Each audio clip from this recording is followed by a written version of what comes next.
નમસ્કાર દર્શક મિત્રો, આપ જોઈ રહ્યા છો કે ન્યૂઝ અને ન્યૂઝરૂમ થી લાવ. હું છું આદિત્ય રાજપૂત. તો આપણે આજે મહત્વના મુદ્દાઓ પર ચર્ચા કરીશું. તો વાત કરવામાં આવે ન્યૂઝરૂમ લાઈવની જો વાત કરીએ તો તેની અંદર આપણે આજના જે મહત્વપૂર્ણ મુદ્દા છે તેની વાત કરીએ તો કે સૌપ્રથમ જો વાત કરવામાં આવે તો કે દેશની જે 3 ટેલિકોમ કંપનીઓ છે તેમાં પણ જો વાત કરવામાં આવે નેટવર્કની વાત કરીએ તો ચોક્કસપણે 3G ટેલિકોમ કંપનીમાં સરકાર હવે ભાગીદાર બનવા જઈ રહી છે. વડાફોન આઈડિયામાં 35.8% માલિકી બનશે હવે ગવર્મેન્ટની. જે રીતે વાત કરવામાં આવે વડાફોન આઈડિયાએ કહ્યું છે કે સરકાર તેમની કંપનીમાં 35.8% હિસ્સાની માલિક બનશે. એના બોર્ડે દેવાને ઇક્વિટીમાં કન્વર્ટ કરવાના નિર્ણયને મંજૂરી પણ આપી દીધી છે. આ નિર્ણય બાદ કંપનીનો શેર આજે 19% ઘટીને 12.5 રૂપિયા થઈ ગયો હતો. જો કે બાદમાં આમાં થોડો સુધારો પણ થયો છે. આ રીતે 3G ટેલિકોમ કંપનીમાં સરકાર ભાગીદાર બનશે. જે રીતે વાત કરવામાં આવે વડાફોન આઈડિયામાં 35.8%ની માલિકી ગવર્મેન્ટ હવે રહેશે. એટલે જે રીતે સરકાર તેમની કંપનીમાં 35.8%ની હિસ્સાની માલિકી બનશે એના બોર્ડે દેવાને ઇક્વિટીમાં કન્વર્ટ કરવાના નિર્ણયને મંજૂરી આપી દીધી છે. આ નિર્ણય બાદ કંપનીનો શેર આજે 19% ઘટીને 12.5 રૂપિયા થઈ ગયો હતો. જો કે બાદમાં એમાં થોડો સુધારો પણ થયો છે. વડાફોન આઈડિયાની વાત કરવામાં આવે તો દેશની 3G સૌથી મોટી ટેલિકોમ ઓપરેટર કંપની છે. સ્ટોક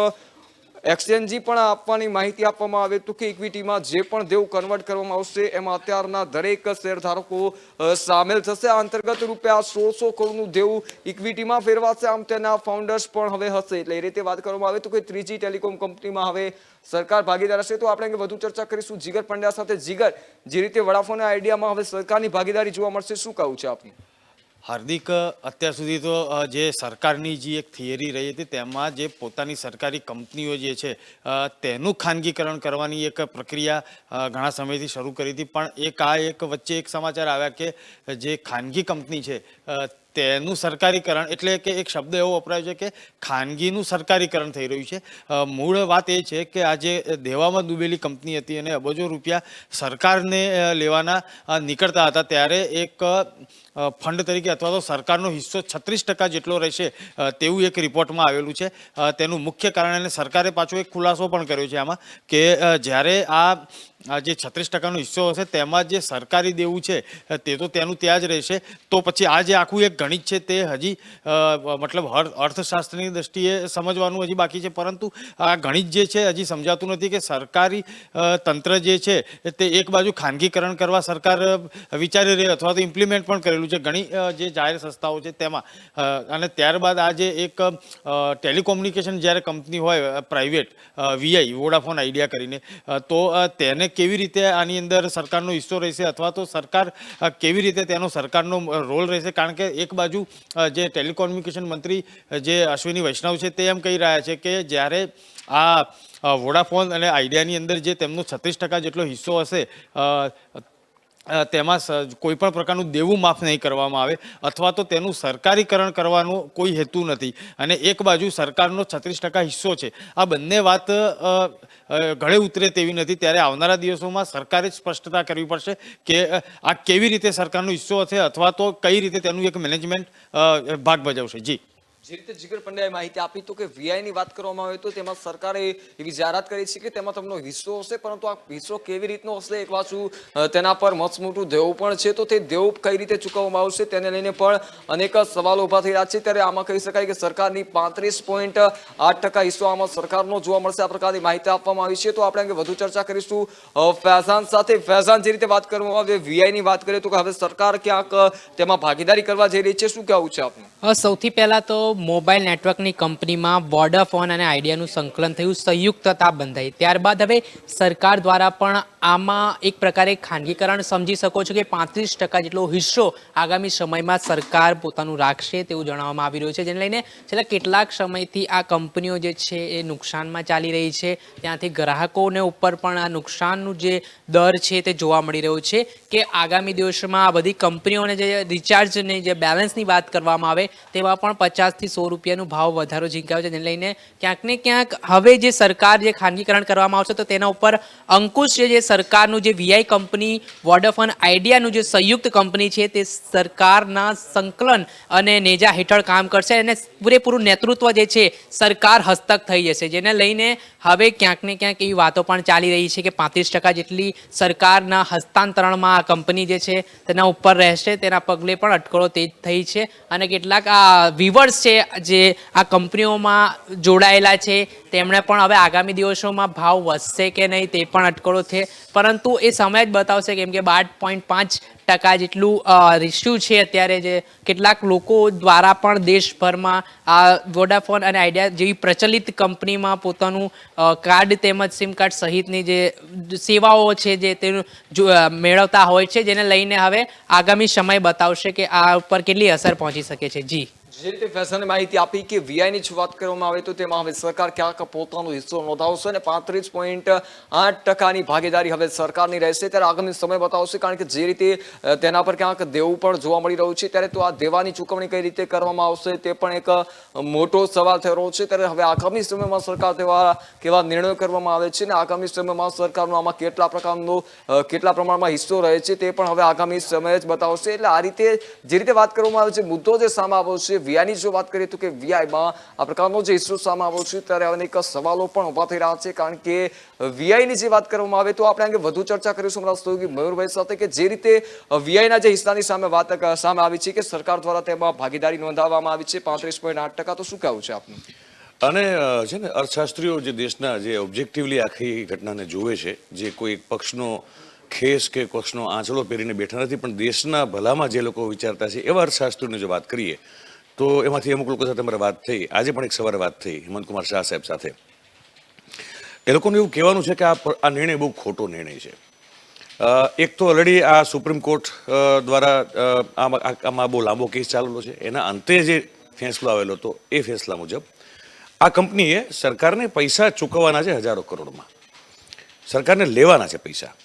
આ તો એ વાત થઈ ગઈ કે ભાઈ હું કોઈ એક ધંધો ચાલુ કરું છું અને પછી બેંક પાસે લોન લઉં છું અને બેંક મારી પાસે જ્યારે પૈસાની ઉઘરાણી કરવા માટે આવે કે ભાઈ તમારે આ હપ્તા આટલા આપવાના છે, તમારે આટલી મૂડી આપવાની, આટલું વ્યાજ આપવાનું છે, એક સમજાવવા માટેની વાત કરું છું. હવે મારી પાસે મારો ધંધો ખોટમાં ગયો છે, મારી પાસે પૈસા નથી, એટલે હું બેંકને એમ કહું કે કામ કરો ને ભાઈ, હું આટલો બધો ખોટમાં છું તો તમે પૈસા તો હું તમને આપી શકું એમ છું નહીં, રૂપિયા આપી શકું એમ છું નહીં, પરંતુ તમે એક કામ કરો, મારા ખોટના ધંધામાં ભાગીદાર થઈ જાઓ. આ એવી વાત છે. એટલે આ જે વાત છે ને એ કોઈ પણ હિસાબે ગળે ઉતરે એ વાત નથી. અને આની એક સીધી અસર જે છે એ બીએસએનએલ ઉપર પડવાની છે એવું પણ જે જાણકારો છે એ કહી રહ્યા છે. બીએસએનએલ એ કેન્દ્ર સરકાર હસ્તકની કંપની છે અને એમટીએનએલ બંને, અને એ કંપનીઓએ દેશના જે કોમ્યુનિકેશનની ક્રાંતિ છે એમાં બહુ મોટો ભાગ ભજવેલો છે. આજની તારીખે બીએસએનએલની પોતાની આર્થિક સ્થિતિ જે છે એ બહુ સારી નથી અને બહુ બધા આર્થિક પ્રશ્નોથી બીએસએનએલ એઝ એ કંપની ઝઝૂમી રહી છે. એમનું યુનિયન છે, એમના અમુક લોકો સાથે મારે વાત થઈ, એમનું કહેવાનું છે કે આ સરકાર એટલે જે ભારતીય જનતા પાર્ટીની સરકાર છે જ્યારથી એ બેઠી સત્તામાં 2014માં પહેલી વાર ને 19માં બીજી વાર, તો અનેક પ્રશ્નોને લઈ અને રજૂઆતો થયેલી છે એવું એ લોકોનું કહેવાનું છે, પરંતુ એના ઉપર ધ્યાન જો એવું આપવામાં આવતું નથી. અને હવે જ્યારે આ વોડાફોન આઈડિયાનો આટલો જંગી જે એક દેવું છે એમાં ભાગીદારી લેવાની વાત થાય, આજે જે આપણા ટેલિકોમ મિનિસ્ટર છે એમનું એક નિવેદન આવેલું છે કે ભાઈ એ દેવું જે છે એ યથાવત રહેશે. તો સવાલ એ થાય છે કે જો દેવું યથાવત રહેવાનું હોય તો તમે કંપનીમાં સ્ટેક લીધો શું કામ? કંપનીમાં સ્ટેક લો છો એનો મતલબ એ છે કે તમે દેવું જે છે એને એઝ એ મૂડીરોકાણ તરીકે, તમારા મૂડીરોકાણ તરીકે તમે એને એસ્ટાબ્લિશ કરશો તો જ દેવા સાથેની કંપની લેવાનો મતલબ છે. અધરવાઇઝ સરકારને આ કંપનીમાં સ્ટેક લેવાનો કોઈ મતલબ ઊભો બનતો જ નથી, થતો જ નથી. એટલે આ એક એવું પગલું છે જે ગળે ન ઉતરે. આર્થિક બાબતોના નિષ્ણાતોને તો બિલકુલ ગળે ઉતરતું નથી. સામાન્ય માણસ તરીકે પણ લોકોને સવાલ ઊભો થાય અને પત્રકાર તરીકે આટલા વખતથી જે આપણે સતત સામાજિક, આર્થિક અને રાજકીય પ્રભાવોનું એક વિશ્લેષણ કરવાનો અને સમજવાનો અને લોકો સુધી સમજ પહોંચાડવાનો પ્રયાસ કરતા મારા જેવા જેટલા લોકો છે એને પણ એ સવાલ ઊભો થાય કે આ કરવાની જરૂર શું હતી? આટલો બધો બોજ જે છે એ તમારે વસૂલવાનો હોય કંપની પાસેથી, એની જગ્યાએ તમે એના ભાગીદાર થઈ શકો, એમાં તમે સ્ટેક લો. આ કઈ ગણિત અને કઈ બુદ્ધિના જોરે લેવામાં આવેલો નિર્ણય છે એ એક બહુ મોટો સવાલ છે. પરંતુ મજાની વાત એ છે કે આને લઈને જે પ્રકારનો એક અવાજ ઉઠવો જોઈએ માધ્યમોમાં, લોકોમાં, બુદ્ધિજનો જે પ્રબુદ્ધ લોકો છે એ લોકોમાં, એ પણ હજી ઉઠ્યો નથી. અને કદાચ બને કે આ પણ જે છે એ આપણે અત્યારે ચર્ચા કરીએ છીએ, આ વાતને લોકો સુધી પહોંચાડવાનો અને લોકોમાં આના વિશે જાગૃતિ આવે એ પણ આપણો એક પ્રયાસ છે. અને આ નિર્ણય બરોબર નથી એવું આપણું માનવું છે, પણ આને ક્યાં સુધી જીવતો રાખવામાં આવશે કે આ પણ પછી એક કચરાની ટોપલીમાં જે અનેક મુદ્દાઓ દેશ હિતના જતા રહેલા છે એમાં આ પણ જતો રહેશે, એવું જો આપણે માનીએ તો કદાચ નવાઈની વાત નહીં હોય. જે રીતે અમારા સહયોગી માહિતી આપી કે આ નિર્ણય ક્યાંક યોગ્ય નથી, ત્યારે સરકાર દ્વારા હાલમાં આ પ્રકારનો નિર્ણય કરવામાં આવ્યો છે. જે રીતે વાત કરવામાં આવે તો 35.8% હિસ્સો હવે સરકારનો રહેશે ને તેમાં પણ ક્યાંક દેવાદાર કંપની છે ને તો પણ છતાં પણ સરકાર દ્વારા તેમાં ભાગ જે છે તેમાં દાખવવામાં આવ્યો છે. એટલે કહી શકાય કે જે રીતે સરકાર દ્વારા અત્યારે આ નિર્ણય કર્યો છે ક્યાંક તે યોગ્ય નથી. ત્યારે હવે આગામી સમયમાં કેવા પ્રકારનું આને લઈને એક પગલાં લેવામાં આવશે અથવા તો સરકાર દ્વારા કેવા નિર્ણયો આગામી સમયમાં કરવામાં આવશે તે તો હવે આગામી સમય જ બતાવશે. તો હવે આપણે આગળના મુદ્દાઓ પર ચર્ચા કરીએ તો કે જે રીતે વાત કરવામાં આવે ખેડૂત ક્યાંક જગતનો ક્યાંક સરકાર સામે લાચાર બનતો હોય છે તો ક્યારેક કુદરત સામે લાચાર બનતો હોય છે અને આવી જ પરિસ્થિતિ અત્યારે જોવા મળી છે. કારણ કે જે રીતે પૂર્વ જે સરકાર છે રૂપાણી સરકારની વાત કરવામાં આવે તો તેમને એક લોલીપોપ આપ્યો હતો કે ખેડૂતોને વીજળી મળશે, પરંતુ અત્યારે જ્યારની વાત કરવામાં આવે જ્યારે આખી સરકાર ઘર ભેગી થઈ ગઈ પરંતુ હજી સુધી લોલીપોપ ક્યાંક ઉકેલાયો નથી તેવું સ્પષ્ટ લાગી રહ્યું છે. કારણ કે અત્યારે રવિ પાકનું વાવેતર કરવામાં આવ્યું છે અને અત્યારે જ્યારે ખેડૂતોને વીજળીની જરૂર છે, જ્યારે રવિ પાકમાં પાણી આપવા માટે સિંચાઈ માટે ખેડૂતોને પાણીની સાથે વીજળીની જરૂર છે, પરંતુ અત્યારે વીજળી રાત્રે આપવામાં આવે છે. આવડી કડકડતી જે ઠંડી જોવા મળી રહી છે, કોલ્ડ વેવનો ક્યાંક અનુભવ થઈ રહ્યો છે. આવી સ્થિતિમાં અત્યારે ખેડૂતો પાણી પાવા માટે મજબૂર બન્યા છે ત્યારે અનેક સવાલો ઉભા થઈ રહ્યા છે. તો આપણે વધુ ચર્ચા કરીશું અમારા સહયોગી સાથે કે જે રીતે વાત કરવામાં આવે આ પ્રકારે રૂપાણી સરકારની જો વાત કરીએ તો તેમને આ પ્રકારના લોલીપોપ આપ્યા હતા, હજી સુધી કોઈ ઉકેલ આવ્યો નથી. શું કહેવું છે આપ? રાજપૂત, મને એક જ વાત ફરી પાછી સરકારને કહેવાનું મન થાય છે કે આ જે રાત્રે વીજળી આપવાનો ડિસિઝન છે એ કયા લોજિકથી આપે છે. કારણ કે એક તો સૌથી પહેલી વાત કરું તો છેલ્લા 3-4 દિવસથી આપ જુઓ તો ઠંડીનો ચમકારો એટલો બધો છે કે જે 7 થી 10 ડિગ્રીનો છે. હવે રાત્રે જો આ ખેડૂતોને વીજળી આપવામાં આવે તો સૌથી મોટી બાબત બે બાબત આવે. એક તો જે બાબત આવે છે એ આ ઠંડીના ચમકારાની છે અને બીજી બાબત જો કહેવા જાય તો સૌરાષ્ટ્રના મોટો ભાગનો વિસ્તાર જે છે જંગલ વિસ્તાર છે. હવે આ જંગલ વિસ્તાર જો આપણે કહીએ તો જંગલ વિસ્તારમાં ખેડૂતો પોતાના ખેતરે કામ કરશે તો એના જાનમાલનું શું, એની સિક્યુરિટીનું શું. તો પહેલી બાબત જો હું કરવાની વાત કરું તો આ બાબત આવે કે ખેડૂતો જો રાત્રે કામ કરશે તો દિવસે શું રાત્રે કામ કરશે તો એક તો પહેલાં એનું સિક્યુરિટીનું શું થશે અને આટલી ઠંડીમાં એ લોકો જો કામ કરશે તો દિવસે એ લોકો બીજું કામ કરી શકે કે ના કરી શકે એ બહુ જોવાનો મુદ્દો છે. તો મારી સરકારને એક જ રજૂઆત છે કે આ ડિસિઝન જે છે એ તમે ફરી પાછું એક વખત વિચારે અને ખેડૂતો આ એક બાજુ એવું કહો છો કે અમે લોકો ખેડૂતોની સાથે છીએ, અમે લોકો ગામડાનો ઉદ્ધાર કરવા જઈ રહ્યા છે, પણ આવા બધા ડિસિઝનોથી મને એવું લાગી રહ્યું છે કે સરકારને ફરી એક વખત વિચારવા જેવું બાબત આવે છે. Thank you. જે રીતે માહિતી આપી કહી શકાય કે જે રીતે અત્યારે ખેડૂતોને ક્યાંક આ રીતે મુશ્કેલીનો સામનો કરવો પડી રહ્યો છે, જે રીતે અત્યારે ઠંડીનો ચમકારો અનુભવાઈ રહ્યો છે ગુજરાતમાં, જે રીતે ઠંડી પડી રહી છે આવા સમયમાં ખેડૂતોએ રાત્રે આખી રાત પાણી પાવા માટે અથવા તો જે સિંચાઈ માટે ખેડૂતોએ મુશ્કેલી અનુભવી પડી રહી છે. ત્યારે સરકાર દ્વારા રજૂઆત કરવામાં આવી હતી, સરકારે જાહેર કર્યું હતું, સરકાર દ્વારા લોલીપોપ આપવામાં આવ્યું હતું કે ખેડૂતોને પૂરતા પ્રમાણમાં વીજળી આપવામાં આવશે, પરંતુ વીજળી હવે રાત્રિના સમયમાં આવી રહી છે. ત્યારે તેને લઈને ખેડૂતો ક્યાંક મુશ્કેલીમાં મુકાય છે. કારણ કે આટલી કડકડતી ઠંડીમાં ખેડૂતોને રાત્રે સિંચાઈ માટે જવું પડી રહ્યું છે. એક બાજુ રવિ પાકનું વાવેતર કર્યું છે ત્યારે આ પ્રકારની સમસ્યા અત્યારે ખેડૂતો વેઠી રહ્યા છે. કારણ કે જે રીતે શીત લહેરનો જે અનુભવ થઈ રહ્યો છે ક્યાંક બહાર નીકળતા પણ વિચાર કરવો પડી રહ્યો છે લોકોએ. ત્યારે આવી સ્થિતિમાં જગતનો તાત ક્યાંક એટલી ઠંડીમાં કડકડતી ઠંડીમાં પોતાના પાકને બચાવવા માટે તે પાણીનું સિંચન કરી રહ્યો છે. એટલે કહી શકાય કે ખેડૂતો જે મુશ્કેલીનો સામનો કરી રહ્યા છે ક્યાંક સરકારી બાબુને આ વાતની ખબર નથી. તો આપણે વધુ ચર્ચા કરીશું અમારા સહયોગી અસિત અધવરુ સાથે. જે રીતે વીજળીની વાત કરવામાં આવે સરકાર દ્વારા લોલીપોપ આપવામાં આવ્યો હતો, પરંતુ અત્યારે રાત્રિના સમયમાં વીજળી આપવામાં આવી રહી છે, કેટલા અંશે યોગ્ય છે? શું કહેવું છે આપનું?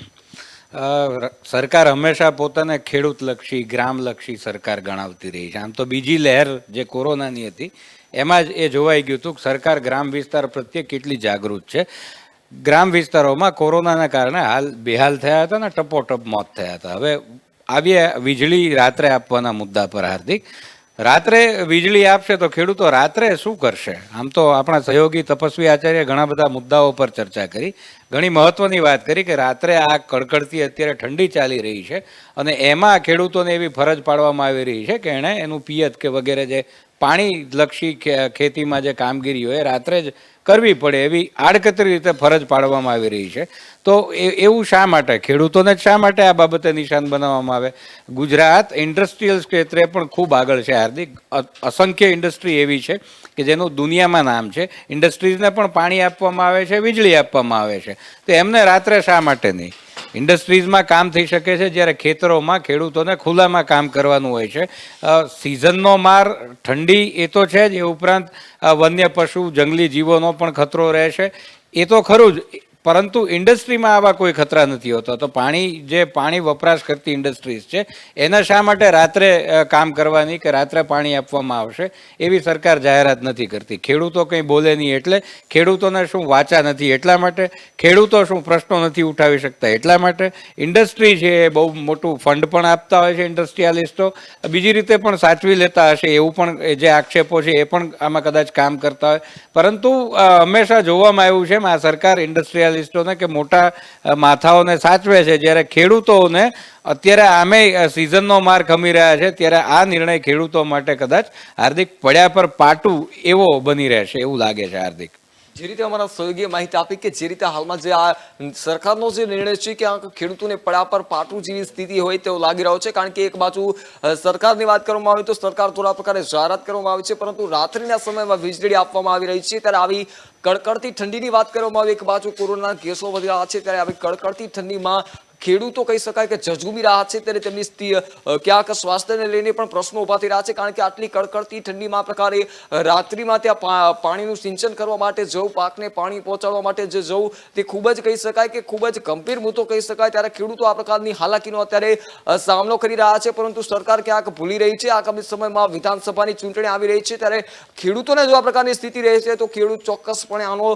અવાજ ઉઠાવી શકે છે. તો આપણે વધુ ચર્ચા કરીશું જીગર પંડ્યા સાથે. જીગર, જે રીતે ખેડૂતોની વાત કરવામાં આવે તો ખેડૂતોને અનેક આવા પ્રશ્નો ઉભા થતા હોય છે, ક્યાંક પાણી નથી મળતું હોતું, આવા અનેક સવાલો ઉભા થતા હોય છે, ત્યારે ફરી એકવાર ખેડૂતને આ જ પ્રકારની મુશ્કેલીનો સામનો કરવાનો વારો આવ્યો છે. રાત્રિના સમયમાં પાણી પાવા માટે જવું પડી રહ્યું છે, શું કહેવું છે આપનું?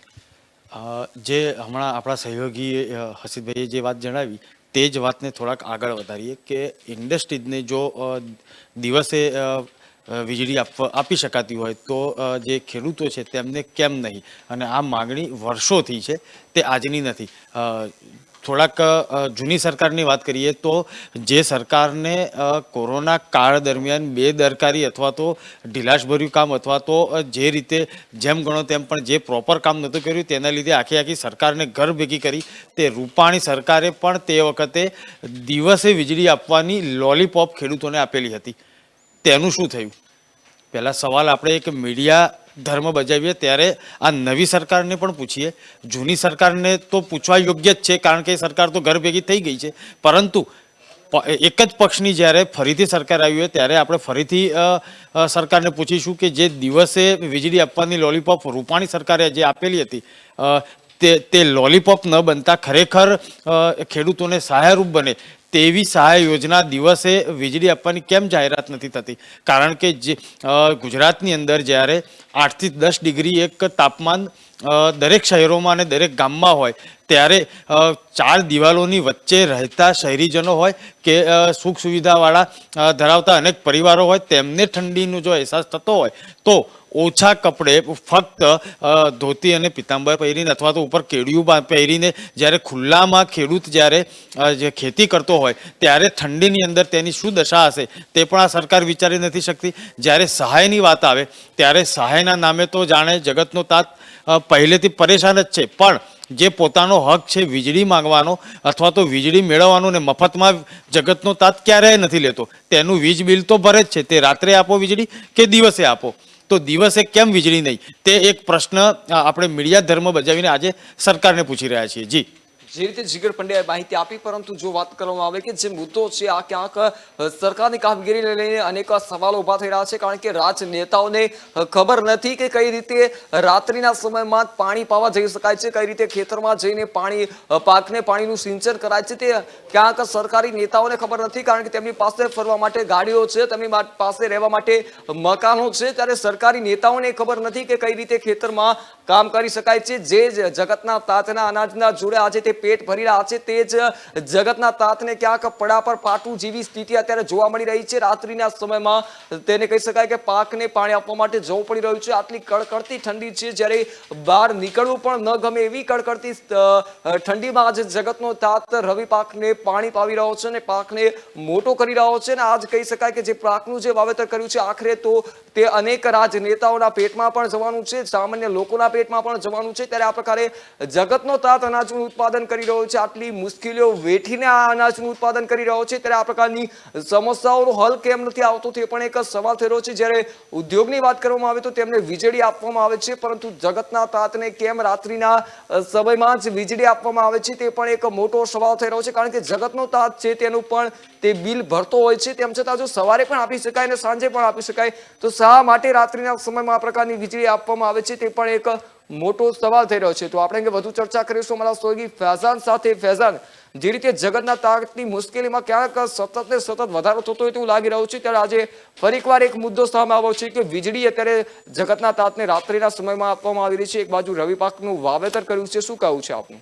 છેલ્લા લાંબા ગાળાથી ધરતીપુત્રો જે અન્ન પકવતું હોય છે તે મુશ્કેલી વેઠવાનો વારો હોય તેવી સ્થિતિમાં ગરકાવ થઈ ચૂક્યો છે. છેલ્લા કેટલાક સમયથી આપણે જોઈ રહ્યા છીએ કે ખેડૂતો જોડે અન્યાય કરવામાં આવતું હોય તેવું ચિત્ર ઉપસી આવી રહ્યો છે કે પહેલાંની સત્તામાં રહેલી સરકાર એ જ પક્ષે એ જ મંત્રીમંડળને ઘર ભેગો કરી દેવામાં આવ્યો હતો. માત્ર તે જાહેરાતો, તે મોટા મોટા વાયદાઓ હતા, જે દાવાઓ કરવામાં આવતા હતા તે માત્ર કાગળ પૂરતા સીમિત રહ્યા હતા. ફરી આ વખતે નવું મંત્રીમંડળ બદલાયું, નવી રાજ્ય મંત્રી આવ્યા અને જેમાં શિક્ષણ મંત્રી જીતુ વાઘાણીએ પણ એમાં 500 કરોડનું પેકેજ જે છે કૃષિમાં જે ખેડૂતોને નુકસાન પહોંચ્યું છે, આ જે વરસાદ કમોસમી વરસાદથી નુકસાન પહોંચ્યું છે તેની ભરણ માટે જે પૈસાની જાહેરાત કરી હતી, પરંતુ અત્યાર સુધી એમને જે છે પૂરતી જે સહાય છે જે ચૂકવવામાં આવી નથી ને, એટલે કે કેટલીક શરૂઆત જ નથી થઈ હોય તેવું કહેવામાં આવી રહ્યું છે. અને જે રાત્રિમાં કડકડતી ઠંડી, જે હાડ થીજવતી ઠંડી પડી રહી છે, એવામાં ખેડૂતોને જે છે ખેતરોમાં જવું પડે છે પાણીનું સિંચન કરવા,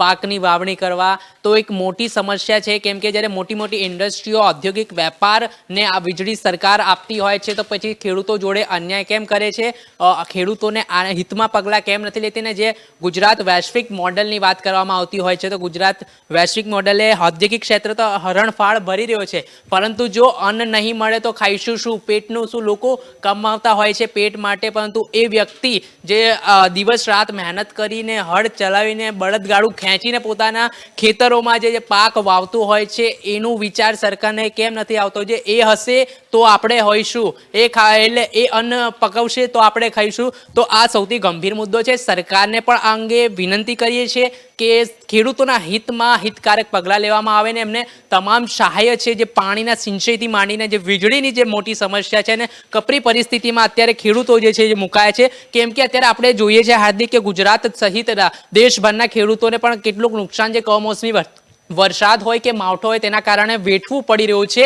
અને એક જે કુદરતી આફત તો ઠીક, પરંતુ અત્યારે રાજ્ય સરકાર છે જે કેટલીક જે પોતાની થતી જે મદદરૂપ પદ્ધતિ છે તેમાં પણ આગળ નથી આવી રહી, ખેડૂતોના વહારે નથી આવી રહી. તો જેને લઈને ખેડૂતો છે ક્યાંક ને ક્યાંક જે છે ચિંતામાં મુકાયો છે, ભયભીત થયો છે, તે અંગે હવે લાચાર બન્યો છે તેવી પરિસ્થિતિ અહીં ઊભી છે. જી, જે રીતે કહી શકાય કે ફૈઝાને માહિતી આપે, અત્યારે જે ખેડૂતોની સ્થિતિ જોવા મળી રહી છે, સરકાર દ્વારા જે પ્રકારે નિર્ણય કરવામાં આવ્યો છે કે અત્યારે રાત્રિના સમયમાં જે વીજળી આપવામાં આવી રહી છે ત્યારે ખેડૂતો હાલમાં મુશ્કેલીમાં મુકાયા છે. ત્યારે એક વખત ફરી એકવાર અમારા સહયોગી જે પ્રકારે માહિતી આપી કે ફરી એકવાર અમે સરકારને અપીલ કરીએ છીએ કે ચોક્કસપણે આને લઈને કોઈ નિર્ણયમાં વિચારણા કરવામાં આવે, કારણ કે જે રીતે જગતનો તાતની જે હાલાકી છે તે અત્યારે જે હાલાકી ભોગવી રહ્યો છે, આટલી કડકડતી ઠંડીમાં પણ આજે જગતનો તાત પોતાના ખેતરમાં જઈને અનાજનું ઉત્પાદન કરવા માટે મજબૂર બન્યો છે. ત્યારે સરકાર દ્વારા ચોક્કસપણે આને લઈને કોઈક નિર્ણય કરવામાં આવે અથવા તો વિચારણા કરવામાં આવે, જેના કારણે જગતના તાતની પરેશાનીમાં ક્યાંક થોડાક અંશે તેમને રાહત મળે તેવી આશા રાખીએ છીએ. તો હવે આપણે આગળના મુદ્દા ઉપર ચર્ચા કરીએ તો કે જે રીતે દેશમાં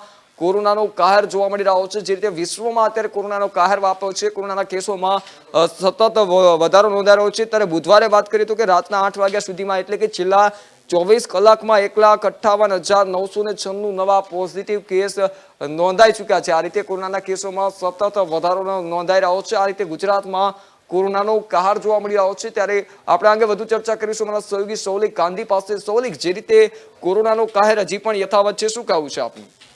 ભારતમાં કોરોનાના કેસીસ ખૂબ જ વધી ગયા છે અને પરિસ્થિતિ બહુ ગંભીર થઈ છે. આજ સવારે જે 24 કલાક પૂરા થયા એમાં લગભગ 2.5 લાખ કેસ 24 કલાકમાં નોંધાયા છે. પરિણામે વડાપ્રધાન નરેન્દ્ર મોદીએ કેટલાક રાજ્યોના મુખ્યપ્રધાન સાથે આજે સાંજે બેઠક યોજી છે ઓનલાઈન, અને એ બેઠકમાં તે કોરોનાની ગંભીર સ્થિતિ અને તેને લેવાતા પગલાઓ અંગે તે નિર્ણય લેશે, ચર્ચા વિચારણા કરશે અને કદાચ એમાં લોકડાઉન અથવા અન્ય કયા કડક નિયંત્રણો મૂકી શકાય એ અંગે ચર્ચા વિચારણા થઈ શકે છે. ગુજરાતના DGP Ashish Bhatia corona positive જાહેર થયા છે અને તેઓ હોમ આઇસોલેટ થયા છે. આમ સમગ્ર દેશમાં, ગુજરાતમાં બધે જ કોરોનાના કેસીસ ખૂબ વધી રહ્યા છે. બહુ લાંબા સમય પછી ગુજરાતમાં ભારતમાં છેલ્લા 24 કલાકમાં 2,45,000 કેસ નોંધાયા છે. હવે જો આંકડાકીય વિગત જોઈએ તો ભારતમાં લાંબા સમય પછી જે એક્ટિવ કેસીસ છે એ 11 લાખ આંકડો પહોંચ્યો છે. ઓમિક્રોનના કુલ 5,488 કેસ નોંધાયા છે અને છેલ્લા 24 કલાકમાં 379 વ્યક્તિના મોત થયા છે.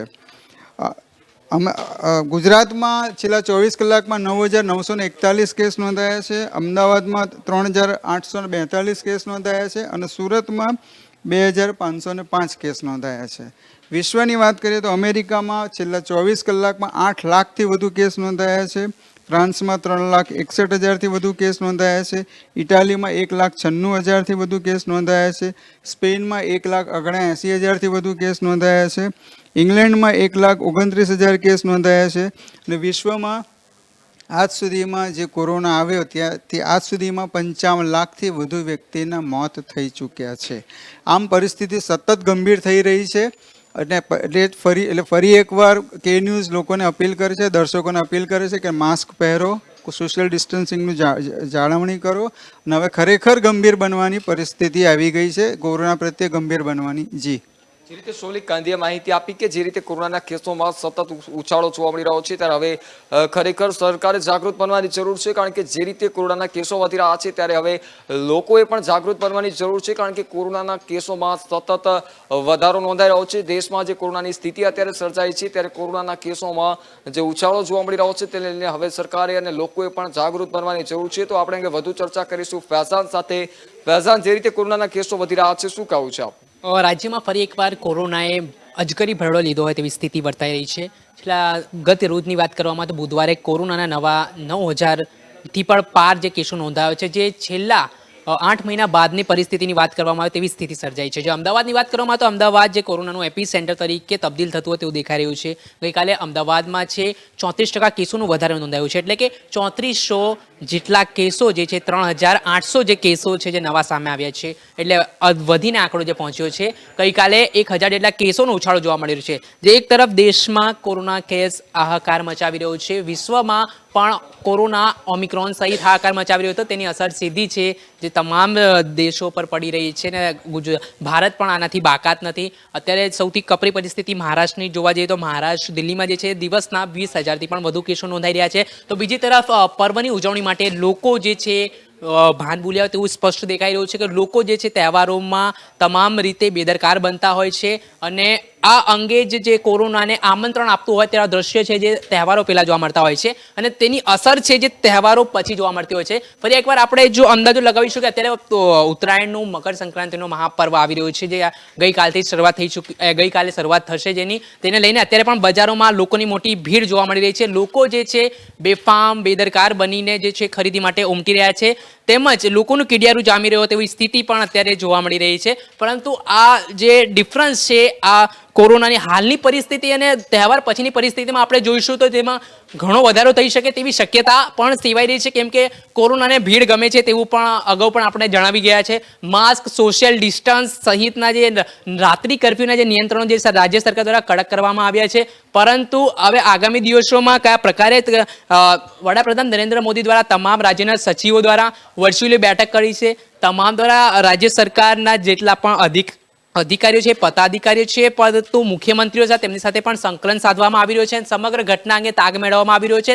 જો આગામી દિવસોમાં પરિસ્થિતિ વકરશે તો તેનાથી પણ આકરા નિયંત્રણો છે જે લાદવામાં આવશે તેવી પણ જાહેરાત જે કરવામાં આવી છે વડાપ્રધાન દ્વારા. અને દિવસે ને દિવસે કોરોનાની સ્થિતિ વકરી રહી છે તેને અનુસંધાને પણ કડક નિયંત્રણો છે જે લાદી શકાય છે, પરંતુ લોકડાઉન નહીં લદાય તેવી સ્પષ્ટતા પણ અહીં રાજ્યના મંત્રીઓ દ્વારા કરવામાં આવી રહી છે. હવે કયા પ્રકારનું આયોજન રહેશે, કયા પ્રકારે લોકો સાવચેત રહેશે અને નેતાઓ સાવચેત રહેશે તે સમય બતાવશે. જી, જે રીતે ફૈઝાને માહિતી આપી કે અત્યારે દેશમાં કોરોનાના કેસોમાં સતત ઉછાળો જોવા મળી રહ્યો છે, તો આપણે આ અંગે વધુ ચર્ચા કરીશું હમણાં સૌથી હસીત અધવરુ સાથે. જે રીતે વાત કરવામાં આવે દેશમાં ફરી એકવાર કોરોનાના કેસો વધી રહ્યા છે, એક બાજુ તહેવાર પણ આવી રહ્યો છે, શું કહેવું છે આપનું? જો કોરોનાની વાત કરીએ તો ત્રીજી લહેર શરૂ થઈ ચૂકી છે અને કેસ બહુ ચિંતાજનક રીતે વધી રહ્યા છે. ભલે એવું કહેવાતું હોય કે ઓમિક્રોન ઘાતક નથી, પણ એનું સંક્રમણનો દર ડેલ્ટા વેરિયન્ટ કરતાં પણ 6 ગણો ઝડપી છે. આ વાત બહુ સમસામાન્ય છે, પરંતુ બીજી લહેર પછી શું થયું એના વિશે મારે હાર્દિક અહીંયા ચર્ચા કરવી છે.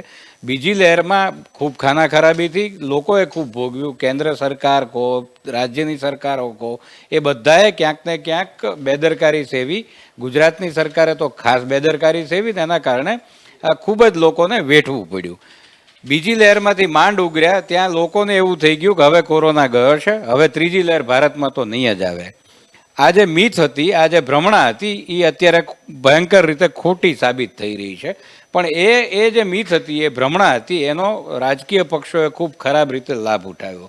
રાજકીય પક્ષોએ તાયફા કર્યા, રેલીઓ યોજી. માત્ર ભાજપ જ નહીં, કોંગ્રેસે પણ રેલીઓ યોજી, આમ આદમી પાર્ટીએ રેલીઓ યોજી. જો આપણે ગુજરાતની જ વાત કરીએ તો જનસંવેદના યાત્રા ને ન્યાય યાત્રા ને ત્રણેય જે મોટા પક્ષો છે એમણે યાત્રાઓ કરી, સભાઓ કરી, અને એનું પરિણામ આજે ત્રીજી લહેરના ભાગરૂપે આપણે ક્યાંક ને ક્યાંક ભોગવી રહ્યા છે એવું લાગે છે. એટલે આપણે કે ન્યૂઝ વતી ફરીથી અપીલ કરવી પડે. લોકોને ફરીથી દર્શકોને અપીલ કરીએ કે આ નેતાઓ કે સરકારના ભરોસે નહીં રહેશો. એમના મતની પડી છે કે એમની સત્તાની પડી છે. જો ત્રીજી લહેરમાં તમે ચપેટમાં આવશો તો એ તમારી તબિયત પણ પૂછવામાં નહીં આવે કે જેની તમે સભામાં ગયા હતા. એટલે તમારે જાતે તમારું ધ્યાન રાખવું પડશે, તમારા પરિવારનું ધ્યાન રાખવું પડશે. સોશિયલ ડિસ્ટન્સિંગ, માસ્ક જેવા કોવિડ ગાઈડલાઇનના નિયમોનું ચુસ્તપણે પાલન કરવું પડશે. હાર્દિક, જે રીતે હસીતા જોરી માહિતી આપી કે આખરે હવે જનતાએ જાગૃત બનવાની જરૂર છે, કારણ કે જે રીતે કોરોનાના કેસો વધી રહ્યા છે, જે રીતે રાજ્યમાં કહી શકાય, દેશમાં કહી શકાય કે કોરોનાના કેસ જે રીતે ઉલટો મારી રહ્યા છે, જે રીતે તે ઉછાળો મારી રહ્યા છે, ત્યારે હવે આખરે જનતાએ જાગૃત બનવાની જરૂર છે. કારણ કે રાજનેતાઓ દ્વારા જે કાર્યક્રમો કરવામાં આવે છે તેમાં ક્યાંક ચોક્કસપણે કોરોનાનું સંક્રમણ વધવાની પૂરેપૂરી શક્યતાઓ છે અત્યારે. કારણ કે કોરોનાનો જે કહેર જોવા મળી રહ્યો છે તેને તહેવાર પણ એક બાજુ મકર સંક્રાંતિનો આવી રહ્યો છે, ત્યારે આ પ્રકારે બજારોમાં ક્યાંક ભીડ ઉમટતી હોય છે, ત્યારે આ પ્રકારના દ્રશ્યો ન સર્જાય તે માટે આખરે જનતાએ જાગૃત બનવાની જરૂર છે. અને કી ન્યૂઝ આપને વારંવાર અપીલ કરે છે આજે ખરીદી માટેનો છેલ્લો દિવસ છે, કારણ કે કાલે ઉત્તરાયણ છે, મકર સંક્રાંતિ તો કાલે તહેવાર છે, એટલે આજે બજારોમાં લોકોની ભીડ પણ જોવા મળશે. એટલે ફરી એકવાર કી ન્યૂઝ આપને અપીલ કરે છે કે જે રીતે બજારોમાં આપ જે ઉત્તરાયણ માટે જે ખરીદી કરવા જતા હોય છે તો ચોક્કસપણે ધ્યાન રાખો, માસ્ક પહેરો અને સોશિયલ ડિસ્ટન્સનું ચોક્કસપણે ધ્યાન રાખો. કારણ કે કોરોના હજી ગયો નથી. કોરોનાનું જે આફત છે તે હજી તમારા માથા પર ચડી રહી, કહી શકાય કે ઘંટડી વગાડી રહી છે. આ પ્રકારના દ્રશ્યો અત્યારે હાલમાં પણ જોવા મળી રહ્યા છે. એટલે જે રીતે કોરોનાના કેસ વધ્યા છે ત્યારે આખરે હવે જનતાએ જાગૃત બનવાની જરૂર છે. તો હવે આપણે આગળના મુદ્દા ઉપર ચર્ચા કરીએ તો કે મકર સંક્રાંતિનો તહેવાર આવી રહ્યો છે. જે રીતે ગુજરાતીઓની વાત કરીએ તો કે ગુજરાતીઓ મકર સંક્રાંતિનો તહેવાર છે તે ખૂબ જ હર્ષોલ્લાસ સાથે ઉજવતા હોય છે, ત્યારે આ તહેવાર પર ક્યાંક પતંગ રસિયાઓ માટે સારા સમાચાર સામે આવ્યા છે. કારણ કે હવામાન વિભાગ દ્વારા આગાહી કરવામાં આવી છે કે આ વખતે પવન સારા પ્રમાણમાં રહેશે. 10 થી 15 કિલોમીટરની ઝડપે આ વખતે પવન ફૂંકાશે, એટલે પતંગ રસિયાઓ માટે ક્યાંક સારા સમાચાર સામે આવ્યા છે. કોરોનાની ત્રીજી લહેરના પગલે કહી શકાય કે કોરોનાની ત્રીજી લહેર વચ્ચે જ્યારે ગુજરાતીઓ હવે મકર સંક્રાંતિનો તહેવાર ઉજવવા જઈ રહ્યા છે, ત્યારે ગુજરાતમાં આ વખતે હવામાન વિભાગની આગાહી મુજબ પવન જે છે સારા પ્રમાણમાં રહેશે, તેના કારણે પતંગ રસિયાઓનો ક્યાંક હર્ષોલ્લાસ વધી જાય તેવી પણ શક્યતાઓ છે. તો આપણે વધુ ચર્ચા કરીશું મારા સહયોગી સાથે, ફૈઝાન સાથે. ફૈઝાન, જે રીતે કહી શકાય એક બાજુ મકર સંક્રાંતિનો તહેવાર આવી રહ્યો છે અને હવામાન વિભાગ દ્વારા આ પ્રકારની આગાહી પણ કરવામાં આવી છે, શું કહેવું છે અને કેવા પ્રકારનો ઉત્સાહ લોકોમાં જોવા મળશે? લોકો છે જે ઉત્તરાયણનો તહેવારની આતુરતાથી રાહ જોતા હોય છે. લોકોમાં એક પ્રકારે પતંગ રસિયાઓમાં મોટાભાગે અનેરો ઉત્સાહ જોવા મળતો હોય છે કે આજની રાત છે જે કતલની રાત કહેવામાં આવે છે, કે લોકો છે મોટી સંખ્યામાં બજારોમાં જતા હોય છે અને અંતિમ ઘડીએ લોકો જે છે પતંગ મન મૂકીને ખરીદતા હોય છે, જેને લઈને આ વખતે હવામાન વિભાગ દ્વારા પણ એક સારા સમાચાર તેમને મળી રહ્યા છે કે આ વખતે હવાની જે ગતિ છે તે પ્રતિ કલાકે 10 થી 15 કિલોમીટર ઝડપે ફૂંકાશે, જેના પગલે અત્યારે જે નિયંત્રણમાં હવા રહેશે, જેના કારણે આપણે જોયું કે છેલ્લા 2 વર્ષના જે ક્યારેક હવા પવન ના ફૂંકાય તો ક્યારેક પવન એટલું ઝડપે ફૂંકાય છે કે પતંગો પર ફાટી જતી હતી. હવે આને લઈને જે અત્યારથી જ તમામ જે પતંગ રસિયાઓ છે જે આકાશી યુદ્ધ માટે તૈયાર થઈ ચૂક્યા છે અને લોકો જે છે આજે એટલા ઉત્સાહમાં જોવા મળી રહ્યા છે કે અમુક લોકોએ તો કદાચ ખુશીના કારણે જમ્યું પણ ના હોય, એટલી ખુશી તેમનામાં સતાવતી હોય છે કે લોકો જાગતા હોય છે. તો ચોક્કસથી કહી શકાય કે એક પ્રકારે હવામાન વિભાગને વિશેષજ્ઞોની આગાહી અનુસાર જે ગઈકાલે જે હવામાન જે છે નિયંત્રણ સામાન્ય રહેશે, જેને લઈને પતંગ રશિયાઓના ઉત્સાહમાં ફરી વધારો થઈ શકે છે તેવું દેખાઈ રહ્યું છે. અને ગઈકાલે ને પરમ દાડે જે ઠંડીનો મોજો છે જે ફરી વળ્યો હતો, જેને લઈને હવામાન વિભાગ દ્વારા પણ આગાહી કરવામાં આવી છે કે હવે સામાન્ય ઠંડી અનુભવાશે. જે કાતિલ ઠંડી છે જે છેલ્લા બે દિવસથી જે છે તમામ શહેરીજનોએ અનુભવી છે, તેમાં ઠંડીમાંથી લોકોને ક્યાંક આંશિક રાહત મળશે. અને એવા સારા સમાચારની સાથે છે જે પતંગ રશિયાઓમાં પણ ખુશી જોવા મળી રહી છે, અને સાથે સાથે વેચાણ પણ જે છે પતંગનું જે વધી રહ્યો છે. આપણે બજારમાં પણ જોઈ શકીએ છીએ કે લોકો પતંગ લેવા માટે હવે દોટ મૂકતા હોય તેવા સ્પષ્ટ દ્રશ્ય છે જે સામે આવી રહ્યા છે, અને ખુશીનો કોઈ પાર ના હોય તેવી રીતે ચોક્કસથી લોકો ખરીદી માટે ઉમટી રહ્યા છે. જી, જે રીતે ફૈઝાને જે રીતે માહિતી આપી, કહી શકાય કે જે રીતે એક બાજુ મકર સંક્રાંતિનો તહેવાર આવી રહ્યો છે, ત્યારે આ રીતે હવામાન વિભાગ દ્વારા જે આગાહી કરવામાં આવી છે કે 10 થી 15 કિલોમીટરની પ્રતિ કલાકની ઝડપે અત્યારે પવન ફૂંકાશે કાલના દિવસે, મકર સંક્રાંતિના દિવસે. એટલે પતંગ રસિયાઓને ક્યાંક ઉત્સાહમાં ડબલ વધારો થયો તેવું સ્પષ્ટ લાગી રહ્યું છે, કારણ કે વાતાવરણ અને હવામાનના કારણે ક્યાંક પતંગ રસિયાઓની થોડી ઘણું કહી શકાય કે તેને મુશ્કેલી સર્જાતી હોય છે. કારણ કે ગયા વખતની વાત કરીએ તો કે ધુમ્મસ ભર્યું વાતાવરણ હતું, તેના કારણે 10 થી 11 વાગ્યા સુધી પતંગ ચગાવવું ક્યાંક મુશ્કેલ બન્યો હતો. એટલે આ રીતે ધુમ્મસ ભર્યા વાતાવરણને કારણે ક્યાંક પતંગ રસિયાઓમાં મુશ્કેલી સર્જાઈ હતી, પરંતુ છતાં પણ કહી શકાય કે પતંગ રસિયાઓનો ક્યાંક ઉત્સાહ જ અલગ હોય છે, અને સવારના વહેલા પોરથી પતંગ રસિયાઓ પોતાના ધાબે ચડી જતા હોય છે અને આ પ્રકારનો તહેવાર ઉજવતા હોય છે. અને કહી શકાય કે સારા એવા નાસ્તા પણ સાઈડમાં કરતા હોય છે, ચીક્કી છે, લાડુ છે, આ પ્રકારનું કહી શકાય કે લોકોમાં એક ઉત્સાહ તેમનામાં જોવા મળતો હોય છે, અને આ તહેવાર તે ખૂબ જ આનંદની રીતે ઉજવતા હોય છે. ત્યારે કોરોનાની ત્રીજી લહેર વચ્ચે આ પ્રકારે તહેવાર ઉજવવા જઈ રહ્યો છે, અને હવામાન વિભાગ દ્વારા પણ આગાહી પણ કરી દેવામાં આવી છે કે આ વખતે પવન પણ સારી માત્રામાં જોવા મળશે. 10 થી 15 કિલોમીટર પ્રતિ કલાકની ઝડપે આ વખતે પવન ફૂંકાશે, તેના કારણે પતંગ રસિયાઓમાં ક્યાંક ચોક્કસપણે ઉત્સાહમાં વધારો થયો તેવું સ્પષ્ટ લાગી રહ્યું છે. તો આપણે અંગે વધુ ચર્ચા કરીશું મારા સહયોગી આકાશ સાથે. આકાશ, જે રીતે મકર સંક્રાંતિનો તહેવાર આવી રહ્યો છે અને ક્યાંક પતંગ રસિયાઓનો જે ઉત્સાહ હોય છે તે ડબલ થવાની પૂરેપૂરી શક્યતાઓ છે, શું કહેવું છે આપનું? જી, ચોક્કસથી જે રીતે અત્યારે હવામાન વિભાગ દ્વારા ઠંડીને લઈને અને પવનને લઈને જે આગાહી કરવામાં આવી છે તેને લઈને જે પતંગ રસિયાઓ છે જેને વધારે ખુશી તો જોવા જ મળી રહી છે, પણ સાથોસાથ જો આપણે વાત કરીએ કે કોરોના બેઝ પર લોકોને મોંઘવારીનો માર પણ લાગી રહ્યો છે. દિવસે ને દિવસે પતંગ તો ચલો સામાન્ય વસ્તુ તો મોંઘી થઈ રહી છે, પણ સાથે સાથે જે આપણો ઉત્સાહ માટે જે તહેવારના જે ચીજ વસ્તુમાં પણ ભાવ વધારો થઈ રહ્યો છે. હાલ જો વાત કરીએ તો આપણે મોંઘવારીની તો મેન તો ઉત્તરાયણનો તહેવાર છે, તેમાં વધુમાં વધુ કહી શકાય કે આપણે તલના લાડુ છે અથવા તો ગોળ છે જેવી નવી નવી વાનગી જે મીઠાઈ છે, ઊંધિયું છે, વધેરે વસ્તુના ભાવમાં છે અત્યારે હાલ વધારો થઈ રહ્યો છે. એક બાજુ કોરોનાના કારણે લોકોની રોજગારી છીનવાઈ ગઈ છે, તો બીજી બાજુ મોંઘવારીનો માર સામાન્ય જનતાને લાગી રહ્યો છે. એક બાજુ પતંગનો ઉત્સવ છે, સાથે જ રાજ્ય સરકાર દ્વારા જે ગાઈડલાઈન બહાર પાડવામાં આવી છે કે ધાબા ઉપર જે લોકો જે છે તેની માત્ર અમુક લિમિટેડમાં રહેશે અને જે સગા સંબંધી સિવાય કોઈને એન્ટ્રી નહીં આપવાની એવી પણ સૂચના કરવામાં આવી છે. પણ સાથે સાથે જે કહી શકાય કે આ મોંઘવારીનો માર અને સાથે જે પતંગ રસિયાઓને થોડુંક તો હાનિ પહોંચાડી શકે તેમ છે. પણ તો એક વાત એ જ કરીએ કે કોરોનાની લહેર પહેલી અને બીજી લહેર આવી ત્યારે પણ આ ઉત્સવ થતો જતો જોરશોરથી થતો હતો, પણ એ પહેલી લહેર અને બીજી લહેરની સાથે આ ત્રીજી વેવ જે છે જે 5 થી 10% ઘણી વધારે છે, જેના થકી આખરે થોડોક વધારે પ્રતિબંધ મૂકવામાં આવી રહ્યું છે તેવું પતંગ રસિયા દ્વારા પણ વ્યક્ત કરવામાં આવી રહ્યું છે. સાથે જ આ મોંઘવારીનો માર જે છે એ સામાન્ય લોકોની એક કમર તોડી નાખે એવી સ્થિતિ પણ સર્જી છે. જી હાથી, જે રીતે આકાશે માહિતી આપી કે જે રીતે પતંગ રસિયાઓની જો વાત કરવામાં આવે તો તેમના જે હવામાન વિભાગની આગાહી મુજબ ક્યાંક ઉત્સાહ જોવા મળી રહ્યો છે, પરંતુ જે રીતે વાત કરીએ તો કે ક્યાંક મોંઘવારીનો માર તેમને સહન કરવો પડી રહ્યો છે, કારણ કે આ વખતે વેપારીઓ દ્વારા પણ અંગે જાહેરાત કરવામાં આવી હતી. વેપારીઓ દ્વારા પણ જણાવવામાં આવ્યું હતું કે જે રીતે અત્યારે પતંગના ભાવમાં ઉછાળો જોવા મળી રહ્યો છે, આ પ્રકારે વેપારીઓ દ્વારા પણ વારંવાર આ પ્રકારે માહિતી આપવામાં આવી હતી, ને અત્યારે ક્યાંક પતંગ થોડા મોંઘા પણ જોવા મળી રહ્યા છે. ત્યારે સામાન્ય જે માણસો છે, જે સામાન્ય કુટુંબો છે, તેમના કહી શકાય કે તેમને મોંઘવારીનો માર પણ સહન કરવાનો વારો આવી રહ્યો છે. ત્યારે એક બાજુ હવામાન વિભાગ દ્વારા પણ આગાહી કરવામાં આવી છે કે 10 થી 15 કિલોમીટર પ્રતિ કલાકની ઝડપે પવન ફૂંકાશે, એટલે પતંગ રસિયાઓમાં ક્યાંક ડબલ ઉત્સાહ જોવા મળી રહ્યો છે. તો આપણે આગળ વધુ ચર્ચા કરીશું મારા સહયોગી જીગર પંડ્યા સાથે. જીગર, કોરોનાની ત્રીજી લહેર વચ્ચે જેના પ્રકારે મકર સંક્રાંતિનો તહેવાર ઉજવવા જઈ રહ્યો છે, શું કહું છે આપનું?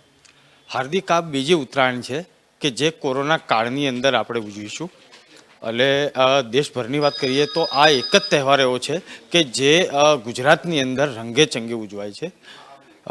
પતંગ રસિયાઓની વાત કરીએ તો પતંગ રસિયાઓ આ પતંગનું પર્વ જે છે તે ઉજવવા માટે લગભગ 15-20 દિવસ પહેલાંથી એક તૈયારી રૂપે એક તૈયારી શરૂ કરી દેતા હોય છે.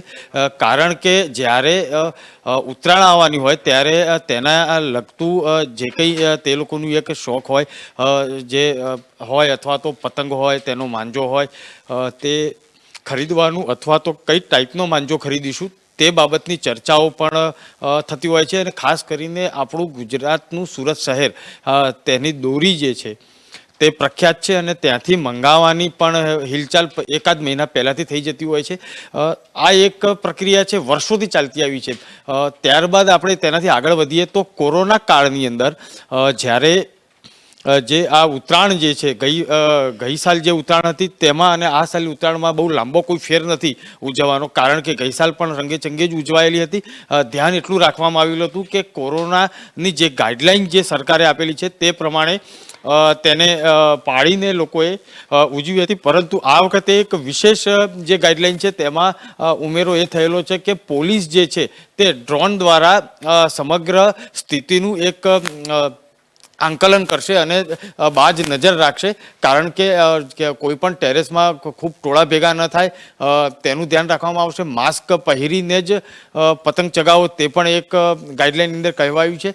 સાથે સાથે પહેલાં જે અનેક પરિવારો ભેગા થઈને આજે ઉજવતા હતા તેમાં પણ એક સંખ્યામાં વધારો ન થાય તે જોવાની જવાબદારી ચેરમેન અને સોસાયટીના ચેરમેન અને સેક્રેટરીને આપવામાં આવેલી છે. અને ક્યાંક તંત્રને ક્યાંક ગાઈડલાઈનનો ભંગ થતો જણાશે તો તે સમગ્ર જવાબદારી સોસાયટીના ચેરમેન અને જે સેક્રેટરી હોય છે અથવા તો જવાબદાર વ્યક્તિ હોય છે તેમના પર પગલાં લેવામાં આવશે. તે પણ જે ગાઈડલાઈનની અંદર જણાવાયેલું છે. તેનાથી વધારે આપણે વાત કરીએ તો ડીજે જે છે તે ડીજે વગાડવા પર પણ પ્રતિબંધ મૂકવામાં આવેલો છે. હવે એ સમજાતું નથી કે ડીજેથી કોરોના કેટલો ફેલાય. તે બહુ સમજમાં સામાન્ય નાગરિકોમાં પણ ચર્ચા થઈ રહી છે કે ડીજે વગાડવાથી કોરોના ફેલાતો હશે કે કેમ. તે તો સરકારી ગાઈડલાઈન બનાવનાર જે નિષ્ણાતો છે તે જવાબ આપી શકશે. પરંતુ નાગરિકો ક્યાંક ઉદાસ છે કે ડીજે કેમ નહીં વગાડવું, તે એક પ્રશ્ન થઈ રહ્યો છે. પરંતુ ક્યાંક ને ક્યાંક જે ઉત્તરાયણની જે એક મજા જે છે હાર્દિક, તે આવતીકાલે આપણે કે ન્યૂઝના માધ્યમથી પણ આપણા સ્ક્રીન પર બતાવીશું. પણ એક કે ન્યૂઝના માધ્યમથી આપણે એક ચોક્કસથી આપણે એક સંદેશો આપીશું કે તહેવાર ઉજવવો છે. સરકારની સંપૂર્ણ ગાઈડલાઈન જે છે તેનું સંપૂર્ણ રીતે ચુસ્ત પાલન કરીશું.